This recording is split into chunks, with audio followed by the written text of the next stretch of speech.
কত পারিবারিক সমস্যার কারণে কত ঘরোয়া মিটিং হয়েছে কতজনের ঘরে।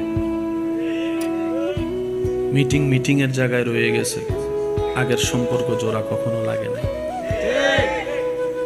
করুক না, করতে দেন। আপনারই তো ভাই, আপনারই তো বোন, আপনারই তো স্ত্রী, আপনারই তো স্বামী। বান্দাটা তো রবের। একটু শুয়ে যান না, একটু ধৈর্য ধরুন। আপনি বলবেন আর কত ধৈর্য ধরব? আমি শুধু এতটুকু বলবো, যতক্ষণ আপনার রব খুশি না হয় ততক্ষণ ধৈর্য ধরেন। যতক্ষণ রব্বুল আলামিন খুশি না হবে ততক্ষণ ধৈর্য ধরতে থাকুন। কারণ যখন আপনার রব আপনার উপর বয়ে যাওয়া তুফানে আপনাকে ধৈর্যশীল হিসেবে রব দেখে আপনার উপর খুশি হয়ে যাবে। রব্বুল আলামিন ইন্নাল্লাহা মা'আস সাবিরিন আয়াতের বদৌলতে আপনার সাথী আপনার রব হয়ে যাবে।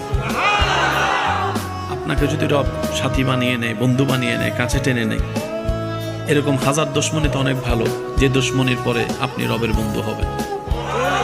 এর চেয়ে বড় পাওয়ার কিছু হতে পারে?